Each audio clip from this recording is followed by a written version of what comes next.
Question, Jonathan, if you can calm down. It was the craziest thing I've seen at the White House since the president's press conference a few weeks back. The White House unveiling its $1.1 trillion budget. It is the most conservative budget that certainly I've ever seen. This budget is really a slap in the face. Tipped out of bounds. Northwestern has the basketball. Yada, yada, yada. Northwestern has its first ever NCAA tournament victory. I'm going to call on the New York Times because they're in trouble. They printed this morning that I'm the father of 17-year-old triplet girls. My two 17-year-old sons are really upset. So if you could... We gather here today to take part in the traditional Shamrock ceremony. We need that great Irish confidence. And they are confident people, aren't they, my parents?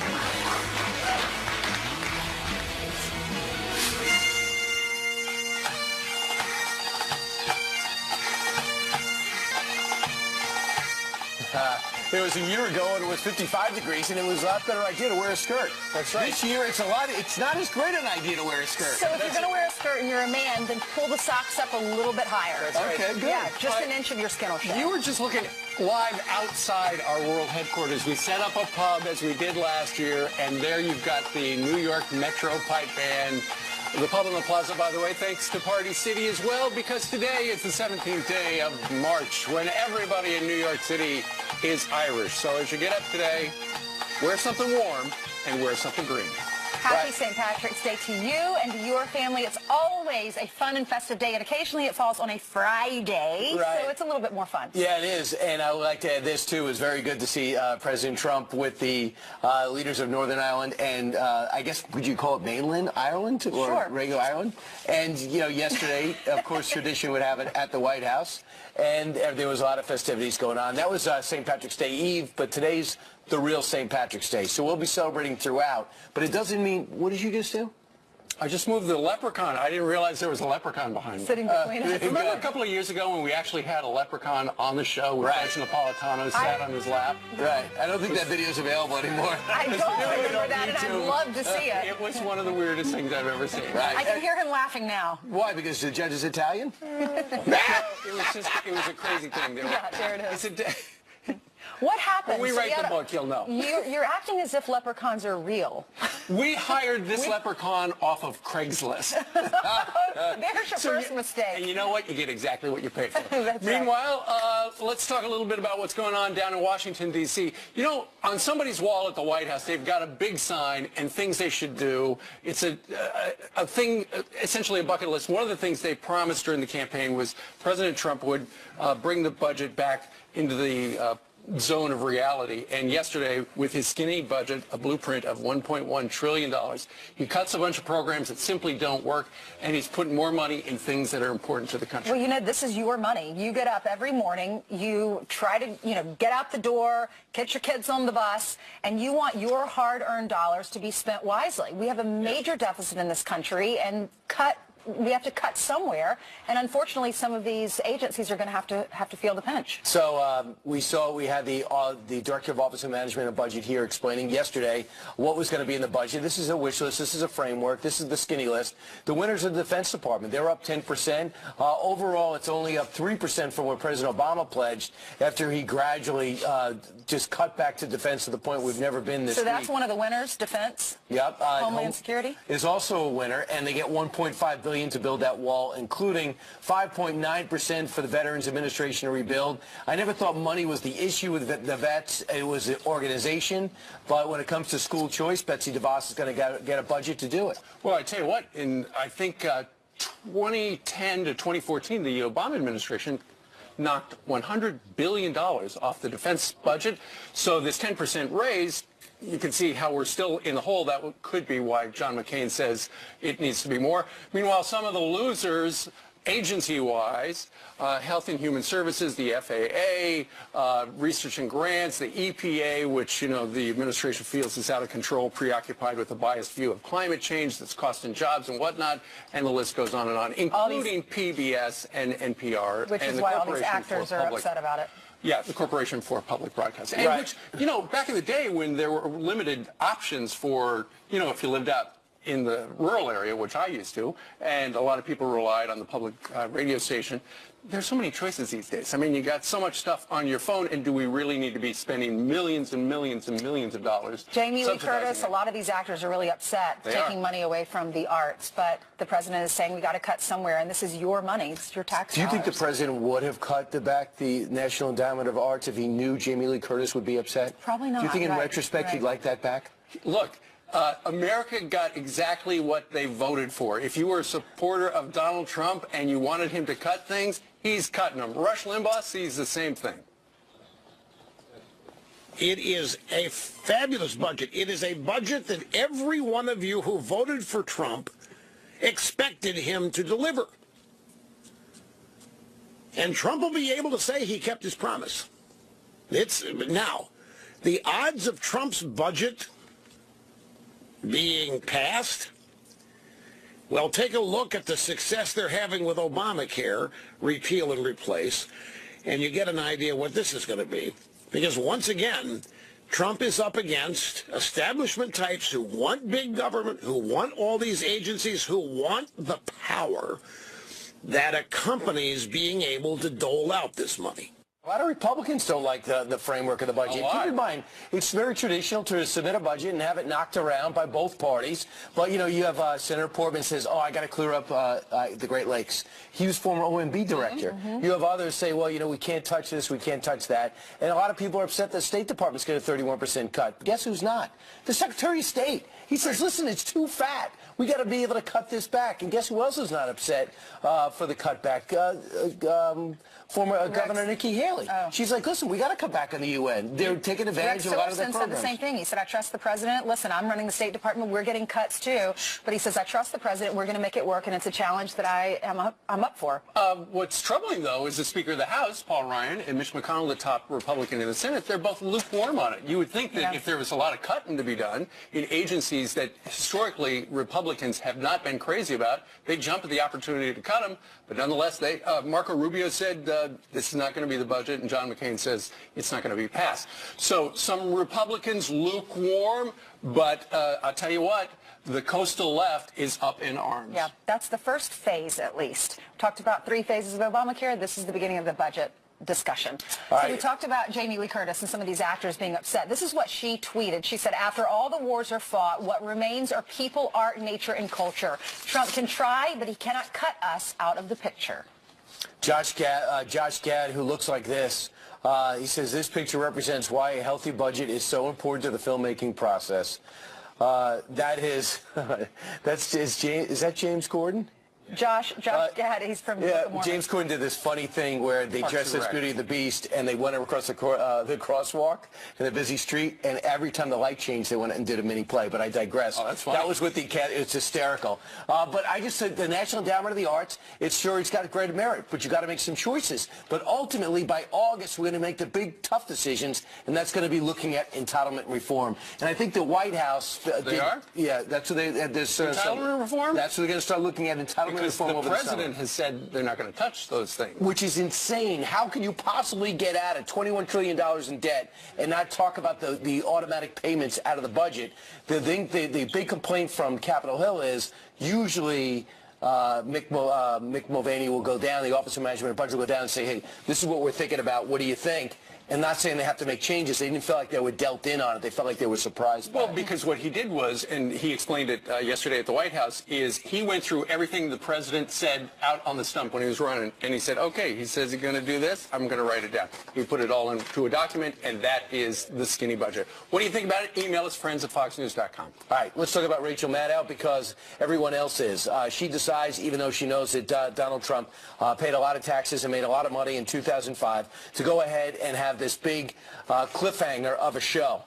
When it turns out these 3 pages of Donald Trump's tax returns somehow got in the mailbox of a professor who's out to spend the last 20 years going out to get Donald Trump, it turns out that she and her employer could be in trouble if the White House decides to take legal action. Well, and they could have a case here. It depends on if you're not allowed to print someone's or release someone's tax information without getting their permission. So is it illegal for her to do this? Well, He's saying no. Trump's personal attorneys believe that MSNBC and the private journalists violated federal privacy laws, and Trump is angry because he feels it's stolen, and it should not have.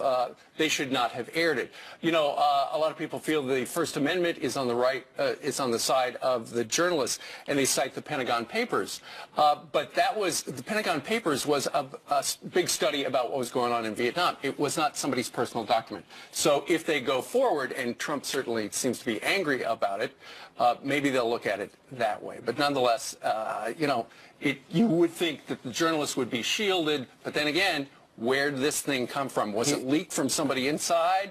The suggestion is if Rachel Maddow herself stole it, or if that investigative reporter stole it, he said it just popped liable. up in his inbox. How handy. And as a journalist, you don't have to release your sources. Right. You don't, although some people if, have gone to jail. I wonder if Trump hurt his case by releasing prior to their releasing. So they tried to trump Maddow by releasing his tax returns early. I wonder if he hurt his case there by doing that. Well, he didn't release this one, though. But they talked about how, you know, how desperate an outfit is to put on stolen documents. So, all right. Meanwhile, Julian Turner's been enlisted for some double duty. Good morning. Good morning. Hey, do you have any headlines for us, by any chance? Not much, but I'll give it a whirl. All right, That's good. what we got going.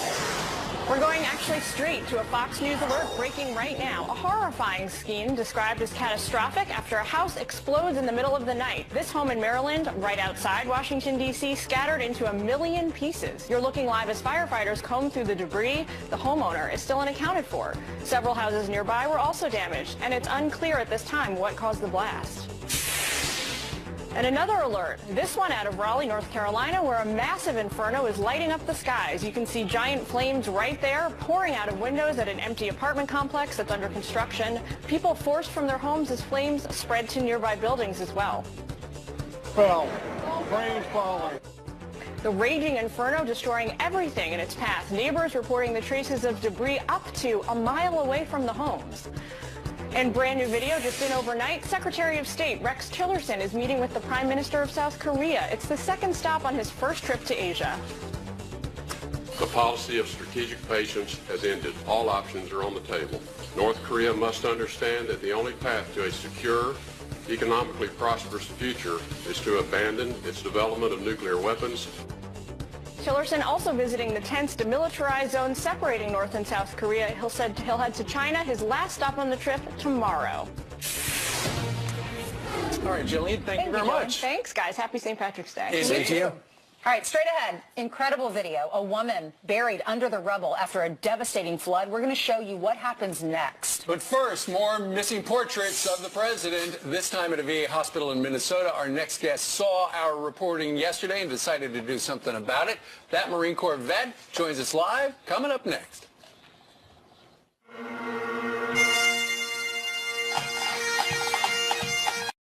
All week long, we've been telling you about the bureaucratic battle to display the portraits of President Trump and the VA secretary at a VA hospital in West Palm Beach, Florida. This Brian Mast, the congressman, took some pictures up, put them up, and then the VA took them down. Well, now the White House is issuing new guidance to make sure that pictures are put up at all VA facilities across the country after our story. Same thing happened, though, in St. Cloud, Minnesota. That is where Marine Corps vet Joseph Jones goes to get care. He joins us right now live from Minneapolis. Good morning to you, Joseph. Good morning. Okay, so in February, when you went in to see one of your regular doctors, you were excited about President Trump. You were looking for his picture. What'd you see? Well, when I walked in the door, there was where the previous picture of Barack Obama was. There was just a blank wall. Yeah. And I was really kind of surprised. And I walked up to the information desk and I asked them. I said, "Well, what's going on?" I said, "Where's the picture of the commander-in-chief?" You know, and the guy kind of leans over to me like it was a secret or something. He said, "Well," he says, "they're telling us that it was a typo." And I was like, "What?" You know, and so. You know, then after seeing my doctor and doing all that stuff, and I went back home, you know, then I started making calls trying to find out, you know, what the heck is going on, why there's no picture of the commander-in-chief on the wall. Absolutely. And then this week, I believe you had an appointment, and you went in, still no picture. You asked somebody what was up. What'd they say? Right. It kind of on the same line. I walked in there and looked over and anticipating that now the picture should be up. It's been a few weeks later. Like when I called the Department of Veterans Affairs, they told me, well, you just have to give it some time. Right. You know, said it takes a while for them to get there. And I, you know, went up to the guy and asked him. I said, well, what's going on? I said, you know, where's the picture of the president? And, you know, the guy just told me, he said, you know, that they're planning on impeaching him, so they didn't want to spend any money on the photo. Whoa, whoa, like, whoa! What? And I said, this is somebody who works at the VA. Said they're planning on impeaching the president, so we're not going to, you know, blow up a picture and put it on the wall. That's what the VA guy told you. Right. And I said, that's your answer? And he said, yep, and turned around and walked away. Oh my goodness. That is just crazy. And then we had Ed Henry's reportage where he said some people down in West Palm Beach said he's not my president. We're not going to put him up, according to Brian Mast, the congressman down there. Joseph, what does this say to you about the reluctance of the VA to put up the picture? You know, I mean, I got to say that the people that are in the VA, the doctors and the nurses and all that, great. I mean, they are the most wonderful people that I've ever met. I mean, it's like but the people in charge of putting up the picture, what about them? You know, I figured, well, this has got to be something that's political, you know, and I mean, when I called and I started talking to them and stuff, and they were telling me that, well, it just takes time and all this, and I said, well, you knew who the president was going to be November 8th. I said, there's no reason why you shouldn't have had a picture prepared, you know, so when one comes down, the other goes up. I said, that's how it was when I was in the service. You know, Joseph, that's how it was done. The good news is the VA has said that going forward, they will put up unofficial photos until the official photo comes out. Good news to you and everybody else. Joseph Jones, thank you very much for your service, sir, and thank you very much for joining us. Thank you very much. Yeah, thank you. You bet. More in a minute.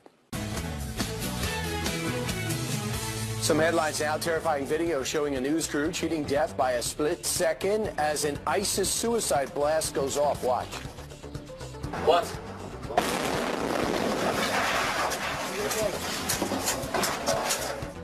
Wow. Sniper fire first going off as the crews from Sky News takes off running, hiding inside a dark van on the front lines in Mosul. The explosion happening seconds after. No one was hurt. A more horrifying video, this one of the moment a BBC crew barely escapes an erupting volcano.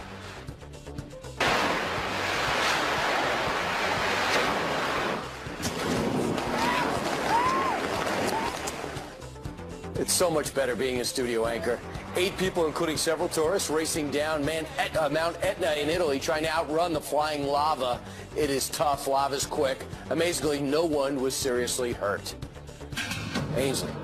Thank you, Brian. It has become a pattern all across the country. Students protesting the president, and they're shutting down conservative speakers. Watch.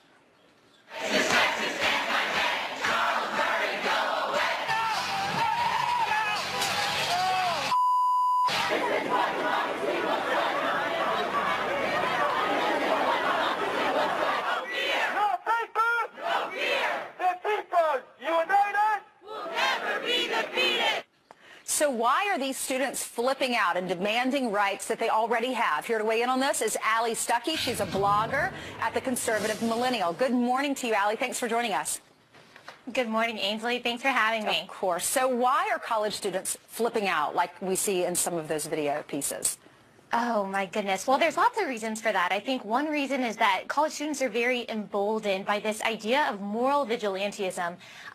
Right now, liberal millennials especially feel like they're on the right side of history, that they're defeating fascism, that they're standing up against this evil dictator. They don't see their riots and their protesting as division or as chaos or as vitriol or even as violence. They see it as doing the right thing. And I think that's honestly what makes it a little bit frightening, and that's why it's a little bit difficult to reason with them logically. Why do they feel, Allie, entitled? Where does this come from? Who's responsible? I think they feel entitled mostly because the past 8 years they've been able to get the things that they want. Then we had a candidate, Bernie Sanders, that said, you deserve all of these things like free college. And then you have someone coming in, someone that they didn't vote for, someone who supposedly stands for things like bigotry and racism, all the things that millennials say that they stand against. And they feel entitled to speak up for this. Of course, we see the hypocrisy in this, that they're standing up for tolerance, they're standing up for love trumps hate, they're standing up apparently for freedom, but they're also using intolerance degenerates to shut down the freedom of other people's speech. And I think that's the scary duplicitousness. Right. They want tolerance until they realize that you don't agree with them. So what is your message to them when they do call President Trump, when they say he's racist and they say that he doesn't understand them? What do you say to them? I say, where are your facts? What are the actual policies that he has implemented or that he's planning to implement that you actually think are racist or unconstitutional? So much of what Donald Trump has done is well within his realm of discretion, his realm of authority, as is stated by the Constitution. And if they can come to me with actual facts of why Donald Trump is stepping outside of his bounds, that's one conversation. But just to re-quote sensationalized headlines that Donald Trump is enacting some Muslim ban because he doesn't like Muslim people, that's not good enough to me. There's not enough substance behind that. Yeah, real quickly, shouldn't we expect this though, Allie? I mean, most college students are liberal. They've just gotten out of their parents' house. They haven't made that first paycheck yet. That's when usually they change as they get older and they start paying taxes. They realize they're paying a lot to the government. But shouldn't we expect this at this age? Yeah, probably a little bit. I think it's worse than it was 8 years ago, even a few years ago. I mean, I was in college in 2012. There was an election then. I remember being disappointed that Barack Obama won. I don't remember rioting. I don't remember protesting. I don't remember calling people who voted for Barack Obama a bigot or any other name like that. But I do think that there's also a shift in indoctrination of college professors. So I think rather than teaching students critical thinking skills and saying, okay, here's what the Constitution says, here's what the travel ban actually says, you can go and read it online, what do you think? They're saying, this is how you have to think, and if you don't think this way, you're going to be punished one way or another. And so I think that we see a lot of college-age millennials, that conservatism that you were talking about once you get the paycheck is deferred longer and longer, and it will be interesting to see what these college-age millennials will actually end up being like in a few years. Allie Beth Stuckey, thanks for joining us. Goes by the Conservative Millennial, if you want to find her on Instagram. Thanks so much. All right, tear down that cross. The PC police back this time going after a tribute to our veterans and a special tribute to all the snowflakes out there. I've got a friend.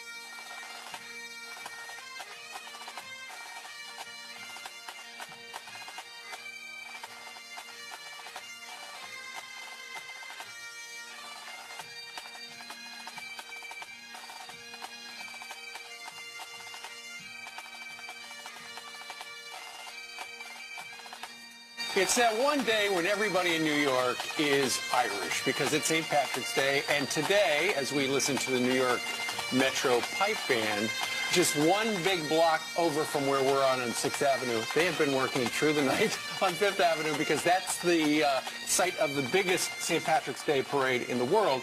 Kicks off at 11 o'clock this morning, and they've been furiously trying to clean up from, I think, 44th Street up to 79th Street, because a couple of days ago we wound up with almost a foot of snow. But by the way, can someone shovel? I don't know if Shepard Smith is up, but we need somebody to shovel in front of the building. You basically need a dog sled to get better. Okay, so for everyone who lives in New York, yesterday, traffic was the worst I have ever seen it. It's because they pushed all the snow to the side. Yep. So there's only one lane open on most roads. People were trying to get in and out of traffic. Terrible. All of my friends took them hours to get from downtown up to the Upper East Side. So I was glad that the snowstorm we didn't get it this weekend because a lot of people are coming up for the St. Patrick's Day parade. But they got to fix this. Can they just throw some hot water on the snow? Well, here's what they do for snow removal in New York City. They take the garbage truck that normally picks up your garbage and they put a blade on the front of it. So it scoots it over to the side, but then what do you do with the snow on the side? They have to pick it up with all sorts of scoops and stuff like that, put it into a big truck, and then take it out to the river where they dump it in the river and let it melt. Right. I'll say this. Just on St. Patrick's Day, it's going to be going up 5th Avenue, right? Mm-hmm. The first St. Patrick's Day parade was? I don't know. When? In Boston. right in around the 1700s. In Boston, not even in Ireland. Do you believe that? The event here in New York City is bigger than anything they've got in Ireland. All right, it sounds like you're bragging. we're gonna have a trivia contest coming up so that we can test your knowledge of St. Patrick's Day. It is March 17th, and Jillian has some more headlines for us. Good morning. I do. Good morning, guys. It's nice to see everyone agree. So we've got some breaking news this morning. Incredible video just in of devastating mudslides happening in Peru. A woman caught in the danger.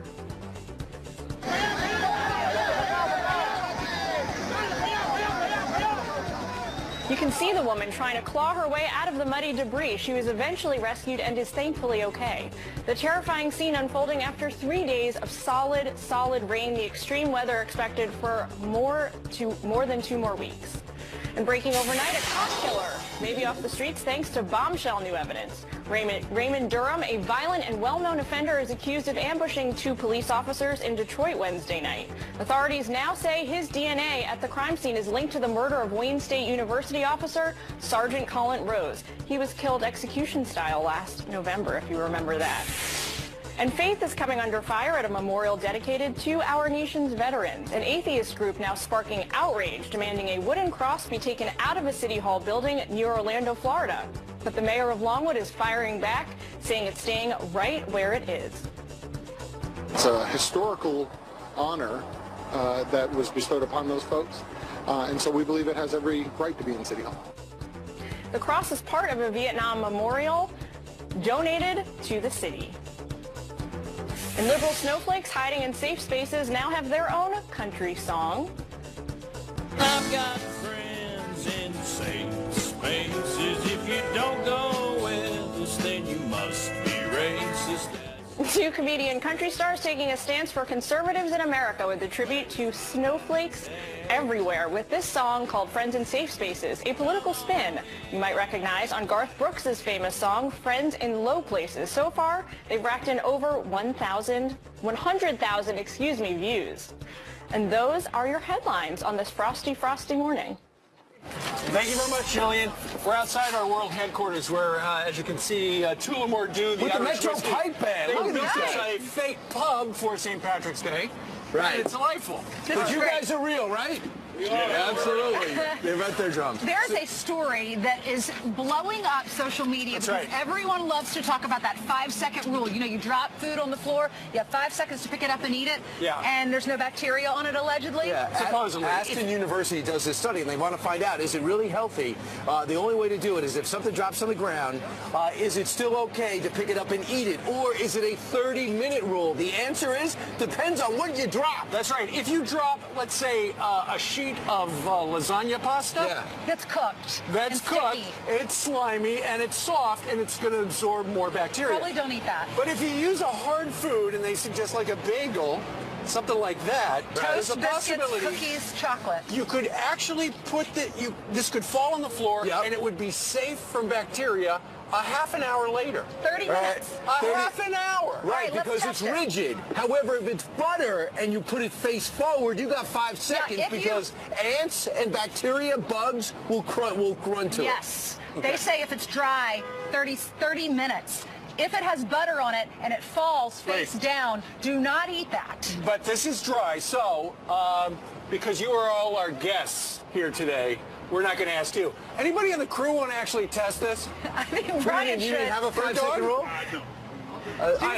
Dizzy, we know Brian's not going to do it. I bet there's a guy over here who's suggesting he would do it. You'll do it? We can't do that probably for liability reasons. It would have to be one of us. All right, for one thing, we have to tell you, if you're out there saying, well, if something hits the floor, I don't eat it, you're lying. Because according to this study, 87% of human beings have eaten something after it hit the floor. Here's what we're going to do. Because the floor here, even though it looks dry, it's extremely slippery. So this bar, which we have no idea where it came from. Right. Let's go ahead and drop it here because the surface has got to be dry. I think you should put it on the floor. It's wet. I know, but I'll eat this one. Ainsley? No. Ainsley's no, gonna eat that. I don't like hair. It's like. Hey guys, show of hands. Have you eaten something that hit the floor? Of course. Of course you have. In half an hour? Hold on. Raise your hand. Would you eat wet pasta that hits the floor and stays there for 5 seconds? Would you eat that? Anyone? No, that's it. Absolutely. That attracts bacteria. bacteria and hair and dirt. We're coming out in a half hour. We're going to eat both these things. We're going to find out if we get some type of It's right there. Mine's right here. I'm eating this one. And to wash it down, it on the floor. And to wash it down, we have a little of Tullamore Dew, single malt. Is that what you prefer? That's what I prefer. Thanks for getting that for me. At my house, they call it Daddy's medicine. All right, hey guys, you want to do another number? Yeah. Just hit it. 1, 2.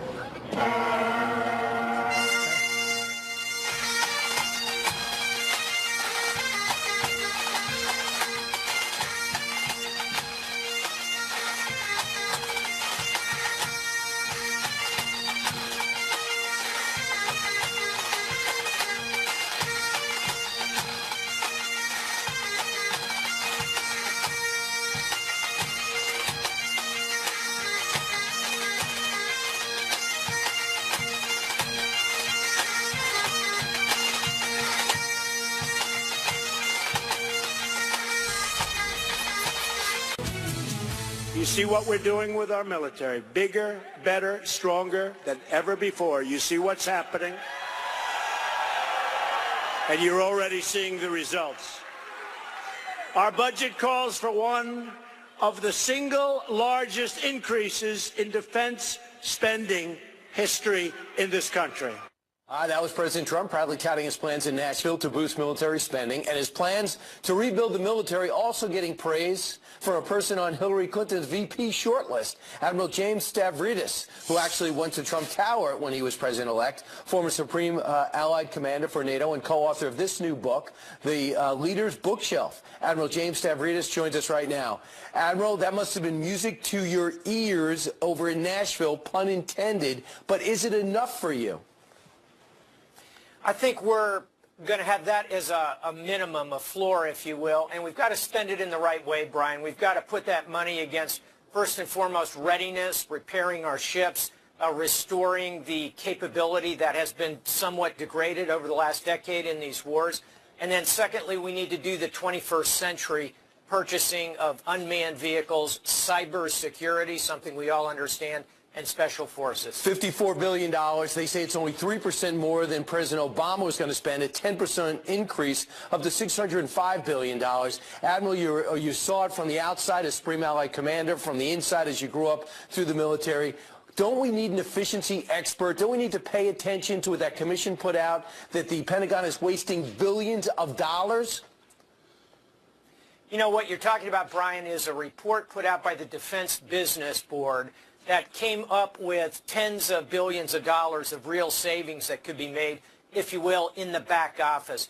This hit right at the end of the last administration, never got traction. It's something I would recommend to my good friend, Secretary Jim Mattis, take a look at. All right, let's talk about what's happening today. Angela Merkel, of the Chancellor of Germany, meeting with President Trump, at which time she has pledged to go up in her defense spending from 1.3 to 2% of the defense budget. Yep. Is this the first president that's truly got the attention of our NATO allies when it comes to spending like we're spending? I think it's fair to say that every previous president has banged on the Europeans to get to that 2% level. This is the first time that we've seen in the last 20 years when they're reaching up for it. That's a good thing. You know, when I think about the list of books in the Leader's Bookshelf, one of them is Team of Rivals by Doris Kearns Goodwin. I think that Angela Merkel and Donald Trump are not going to agree on all the issues. They are rivals in a certain sense with a different view of the world. But this is an example of how they can come together and work together. It's a good thing. It's a good thing. And the big topic that will come up, as you know, he has said some things about Angela Merkel ruined Germany by letting million refugees come in who are basically unscreened. We see the problems that they're having over in Belgium, see the problems they're having over in France. And then we see another problem called Russia. How do you hope the president and Angela Merkel, what do you think could emerge that would make you, Admiral, hopeful for to hold off Russia in the region? I think we need two things. We're going to need to continue to keep the sanctions on Russia in response to their behavior in Ukraine, the annexation of Crimea. And I think the two of them, Merkel and Trump, can do that and ultimately push toward an agreement that will sort out the southeast portion of the country, the so-called Donbass region. The second thing the two leaders can do is focus on cybersecurity and pressure Russia to step back from its continuing cyber attacks into the United States. We just saw the most recent against Yahoo, goes back to our election. Those are two issues I'd like to see our two leaders tackle together. The name of the book is The Leader's Bookshelf. Admiral James Stavridis coming to us from Tufts at the Fletcher School. Thanks so much for joining us, Admiral. Thanks a lot, Brian. All right, coming up straight ahead, the White House going on the offense to defend the president's budget. You're only focusing on half of the equation, right? You're focusing on recipients of the money. We're trying to focus on both the recipients of the money and the folks who give us the money in the first place. Is the media on the same page as the American people? We're going to report. You're going to decide. You saw that battle right there. And Facebook putting the cuffs on the cops. Kurt, the cyber guy, here to explain.